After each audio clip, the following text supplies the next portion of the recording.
y Comandanta Suprema de las Fuerzas Armadas, doctora Claudia Sheinbaum Pardo.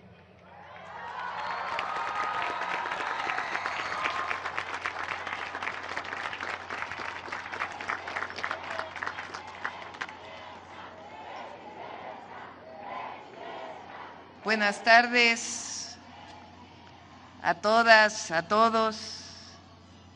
General Ricardo Trevilla Trejo, secretario de la Defensa Nacional, Almirante Raimundo Pedro Morales Ángeles, secretario de Marina, a todos los altos mandos del Ejército, Fuerza Aérea, Guardia Nacional, así como de la Armada de México, a la presidenta de la Cámara de Diputados, presidenta de la Cámara de Senadores, presidente de la Suprema Corte de Justicia de la Nación, amigas y amigos, niñas y niños, mexicanas y mexicanos.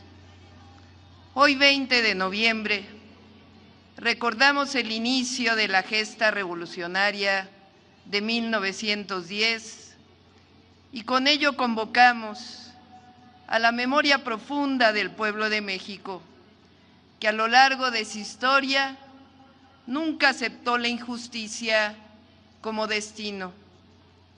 La Revolución Mexicana es una de las grandes transformaciones del siglo XX que reivindicó derechos sociales, soberanía e independencia, recursos de la nación y el derecho del pueblo a elegir a sus gobernantes. La revolución fue un levantamiento armado contra el dictador Porfirio Díaz, quien encabezó durante 34 años un régimen de opresión, autoritarismo y privilegios. Porfirio Díaz se presentaba como un defensor del orden y el progreso, pero en realidad construyó un régimen autoritario sostenido por la represión, el miedo y la sumisión forzada del pueblo. Bajo su mando, las elecciones se convirtieron en una simple simulación, donde los resultados ya estaban decididos de antemano y cualquier oposición era perseguida, encarcelada o silenciada. Todo ello mientras entregaba recursos naturales a compañías extranjeras, despojaba a comunidades indígenas de sus tierras para entregarlas a particulares nacionales y extranjeros, mientras convertían a los dueños de las tierras en trabajadores agrícolas con extenuantes jornadas, salarios de hambre y tiendas de raya que mantenían al jornalero con cada vez mayores deudas. Así, en las haciendas, minas y fábricas predominaban jornadas inhumanas, salarios miserables y castigos para quienes se atrevían a protestar. La represión a los pueblos indígenas fue cruenta. El ejemplo más atroz de ello fue la verdadera guerra de exterminio contra los yaquis, con el objetivo de repartir sus tierras a particulares. El progreso, entre comillas, del porfiriato fue en realidad un progreso para unos cuantos, construido sobre la explotación brutal, el racismo social y la injusticia cotidiana. El país vivía un brillo artificial, ferrocarriles, calles modernizadas en las ciudades, mientras la miseria crecía en el campo, discursos de orden, mientras se reprimía levantamientos a sangre y fuego. Los trabajadores que intentaron organizarse eran perseguidos, encarcelados o asesinados. Las huelgas de Cananea y Río Blanco mostraron al mundo la brutalidad con la que el régimen respondía a la exigencia mínima de justicia. Las libertades políticas estaban canceladas, la prensa independiente era acosada, los opositores eran vigilados, exiliados o silenciados, y las elecciones, como dijimos, no eran sino una simulación.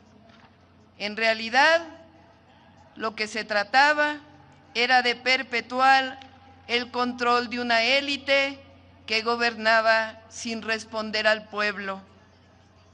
Ese era el México al que se enfrentó Francisco y Madero y al que previamente se habían enfrentado los hermanos Flores Magón, encarcelados y exiliados.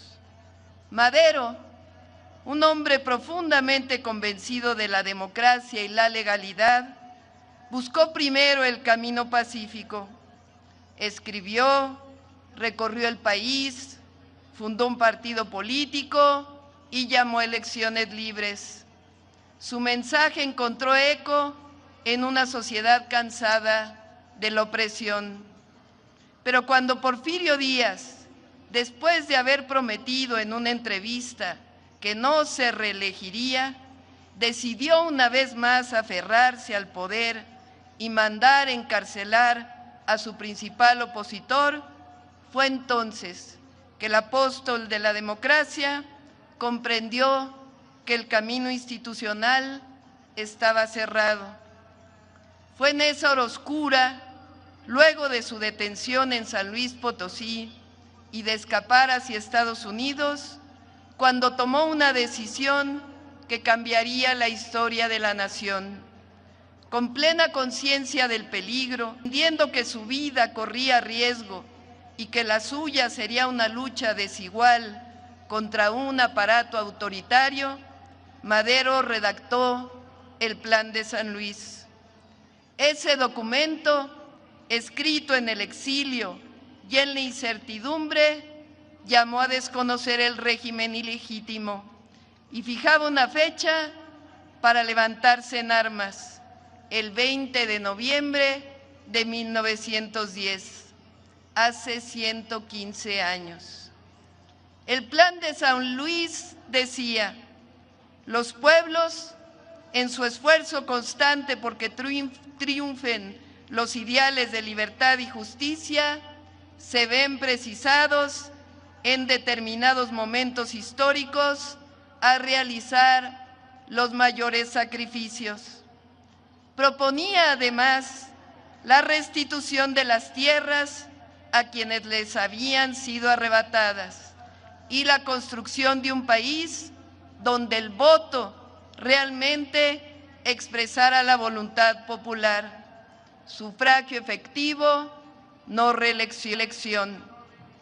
Se sumaron al llamado campesinos, obreros, sectores diversos, hartos del autoritarismo.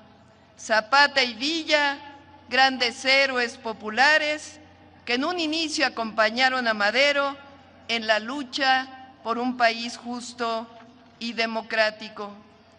El Plan de San Luis fue más que un llamado a la rebelión, fue un acto de fe en el pueblo de México, fue la convicción de que ningún poder, por grande que sea, puede imponerse a la justicia y a la verdad. El llamado de Madero tuvo eco.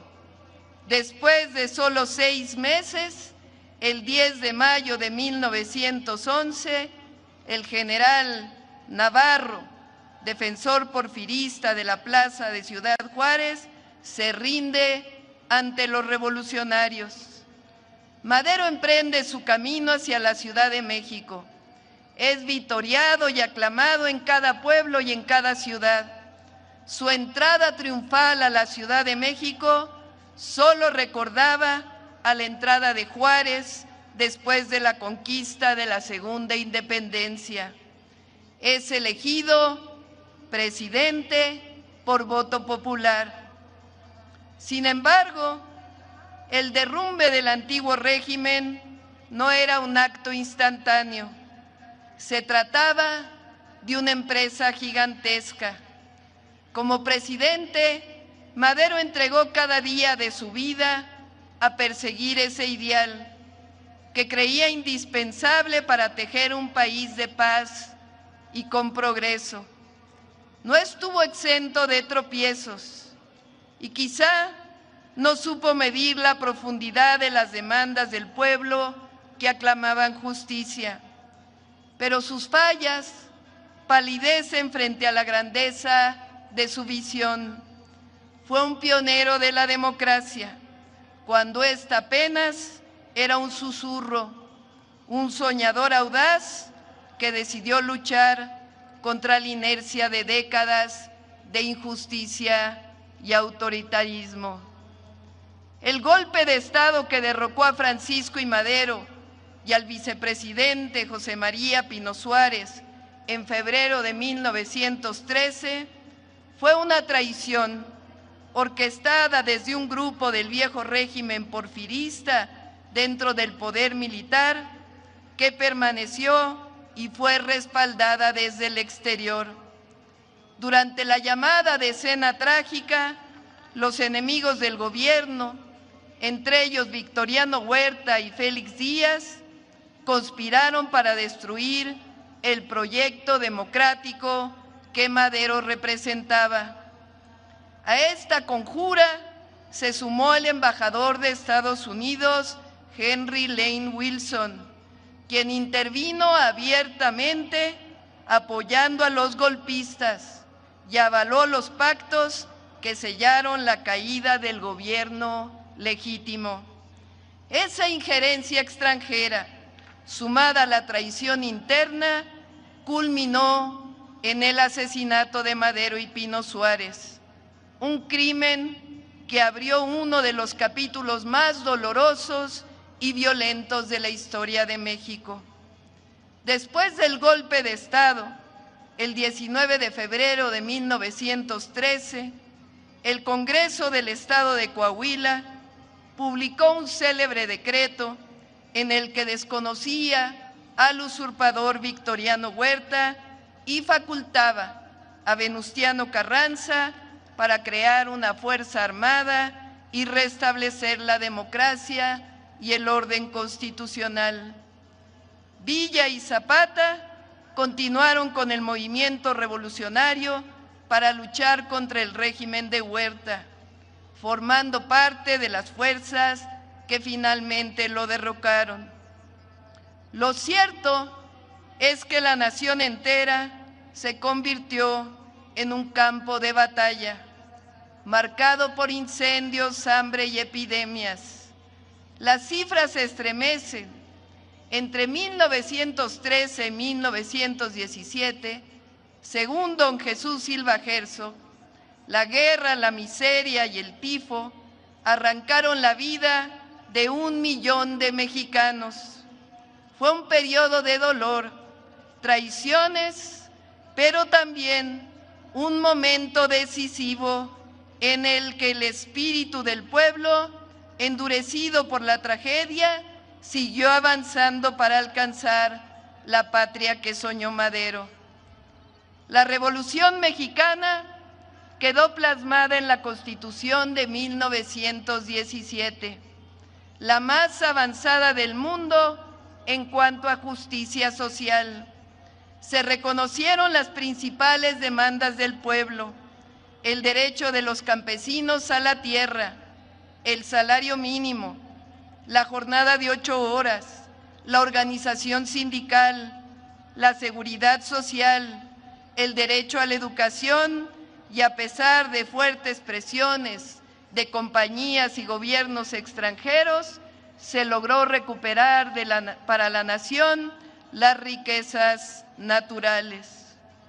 El general Lázaro Cárdenas cumplió años más tarde la letra escrita de la Constitución de 1917.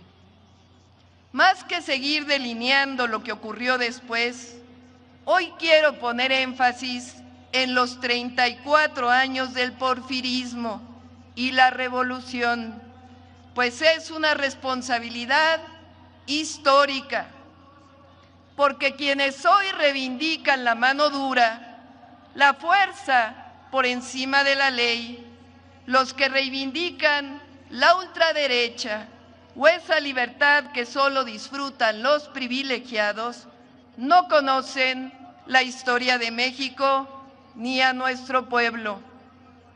El porfiriato de entonces es al mismo al que quieren convocar ahora, al del despojo, al del exterminio silencioso, al de la esclavitud, al de una prensa callada, al de una paz impuesta. Tampoco hay que olvidar el periodo previo al de la actual transformación, 36 años de regresiones, pobreza, desigualdad, corrupción y privilegios, el periodo neoliberal. 4 transformaciones han marcado la historia de México: la independencia, la reforma, la revolución, que fueron armadas, y la 4ª, una transformación pacífica, decidida mayoritariamente por el pueblo de México, que reivindica la justicia, la libertad, la democracia y la prosperidad compartida. La transformación que inició en 2018 está fuerte porque hay honestidad, resultados y amor al pueblo. Porque cuando un pueblo reconoce su historia, su dignidad y su fuerza colectiva, defiende sus conquistas. Por eso hoy, con la fuerza de nuestra memoria colectiva, afirmo: México no volverá a caminar hacia atrás. La paz y la tranquilidad son fruto de la justicia. Por ello, no tienen resonancia los discursos que normalizan la violencia como camino, que glorifican la imposición o que pretenden restaurar un país de privilegios para unos cuantos. El que convoca a la violencia se equivoca. El que alienta al odio se equivoca. El que cree que la fuerza sustituye a la justicia se equivoca. El que convoca una intervención extranjera se equivoca. El que convoca, el que piense que aliándose con el exterior tendrá fuerza, se equivoca. El que cree que las mujeres somos débiles, se equivoca. El que cree que la transformación duerme, se equivoca. El que piensa que las campañas de calumnias y mentiras hacen mella en el pueblo y en los jóvenes, se equivoca. El que piensa que el pueblo es tonto, se equivoca.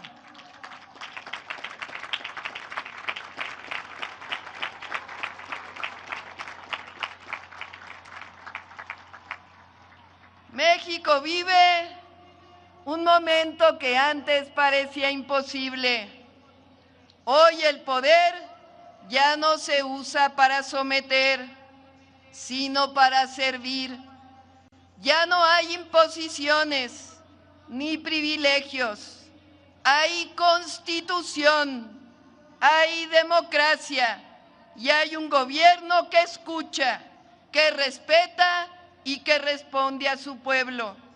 Hoy las libertades no solo se otorgan desde arriba, se ejercen desde abajo, desde cada barrio, desde cada comunidad, desde cada voz que habla con dignidad. Porque en México ya nadie es silenciado, ya nadie es perseguido por pensar distinto. Y eso es una conquista del pueblo de México. Hoy el gobierno dejó de ser un espacio reservado para unos cuantos. Ya no es un club de privilegiados. Hoy representa a todas y a todos, a quienes estudian, a quienes trabajan, a los comerciantes, a los jóvenes, a los indígenas, a las mujeres, pero sobre todo representa a las y los que menos tienen, a las y los humildes para poder conseguir su bienestar. Se acabó la era de los lujos del poder, se gobierna con austeridad, con ética, con honestidad, porque que se oiga bien y que se oiga fuerte. La autoridad moral no se compra ni con todo el dinero del mundo, se construye a lo largo de la vida con coherencia y convicciones. Por ello, no aceptamos la corrupción y desde aquí seguimos luchando con la ley en la mano contra la impunidad. El México de hoy es del pueblo que dice: nunca más racismo, nunca más clasismo, nunca más discriminación, nunca más justicia para unos cuantos. Nadie ni nada por encima de la ley, nada por la fuerza, todo por la razón y el derecho. Es una nación que con orgullo defiende sus conquistas, su historia, su memoria y su patrimonio. Nada bueno puede surgir de quienes han hecho de la corrupción su modo de vida. Nada puede esperarse de algunos medios que usan su espacio para la calumnia, de algunos comentócratas que cambian de opinión según su conveniencia, ni de los poderosos cegados por la ambición. Por eso recordamos la historia y sabemos que cuando un gobierno camina con el pueblo, nada ni nadie pueden doblegarlo.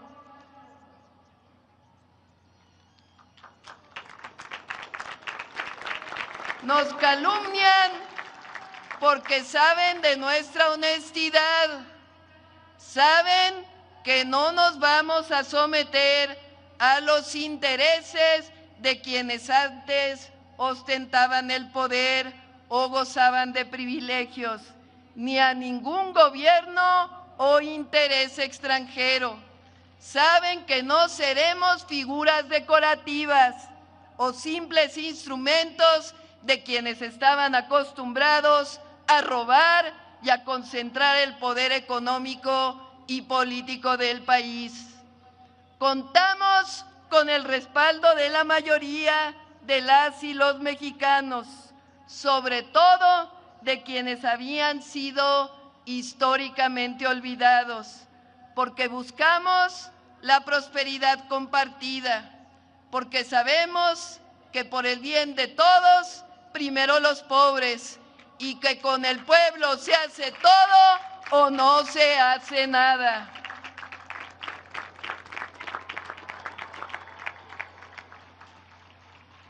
Nuestra honestidad y amor al pueblo nos acompañan. Por eso la campaña de calumnias, de mentiras, no hacen mella, porque el pueblo sabe que no nos vamos a doblegar frente a la ilegalidad o la injusticia. El pueblo de México está más fuerte porque sabe que juntas y juntos defendemos la soberanía, la independencia, la democracia y la justicia. Termino recordando que la Revolución Mexicana nos dejó grandes enseñanzas y legados. Uno de ellos, nuestras Fuerzas Armadas, surgidas de la Revolución Mexicana, surgidas de una gesta heroica del pueblo en contra de un golpe de Estado. Por ello, reconozco y el pueblo de México reconoce su patriotismo, su valor, su entrega y servicio al pueblo. Felicito a todas y todos los oficiales de Marina y Defensa que ascienden este día histórico, 20 de noviembre. Y les convoco